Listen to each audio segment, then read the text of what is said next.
योगी आदित्यनाथ ने यूपी के लिए नई जनसंख्या नीति का ऐलान करते हुए कहा कि बढ़ती आबादी विकास में बाधक होती है। यूपी के सीएम ने जानकारी दी कि जनसंख्या नियंत्रण के लिए और भी प्रयास किए जा रहे हैं। उन्होंने इसका संबंध हर नागरिक से होने की बात करते हुए कहा, इसके लिए जागरूकता सबसे ज्यादा आवश्यक है। मुख्यमंत्री ने कहा कि बढ़ती जनसंख्या गरीबी का कारण है। उन्होंने 2 बच्चों के बीच गैप होने की भी वकालत की। इसके पीछे का कारण बताते हुए उन्होंने कहा कि अगर 2 बच्चों के बीच एक अच्छा अंतराल नहीं होगा तो उनके पोषण पर भी असर पड़ेगा। मुख्यमंत्री ने कहा कि गरीबी और बढ़ती आबादी एक दूसरे से जुड़े हुए हैं। उन्होंने विश्वास दिलाया कि जनसंख्या नीति को लागू करने में समाज के हर तबके का ध्यान रखा गया है, लेकिन योगी सरकार की जनसंख्या नीति को लेकर सियासत तेज हो गई है। समाजवादी पार्टी के सांसद शफीकुर रहमान बर्क ने इसके खिलाफ मोर्चा खोलते हुए विवादित बयान दिए।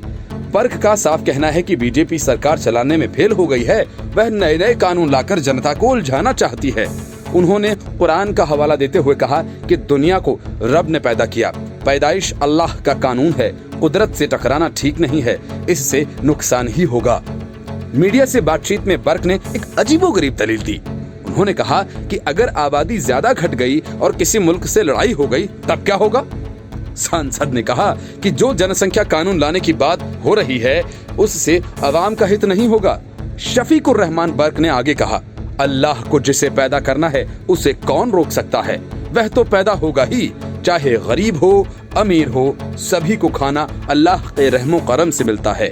उन्होंने कहा कि जनसंख्या कानून से कोई लाभ नहीं होने वाला है। यूनिफॉर्म सिविल कोड के सवाल पर उन्होंने कहा कि जब कानून आएगा तो उस पर चर्चा होगी, फिर कुछ कहा जा सकता है। कानून को अवाम के खिलाफ बताते हुए सपा सांसद ने कहा कि अवाम को बीजेपी कुछ नहीं दे सकती। अब कानून के बहाने सहूलियतें न देने, चुनाव न लड़ने देकर परेशान किया जाएगा।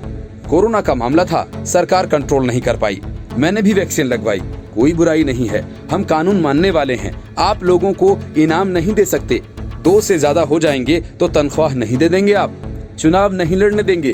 गरीब हो या अमीर, बच्चे की शादी कर बच्चों की दुआ की जाती है, जिस पर रोक अल्लाह से टकराना है।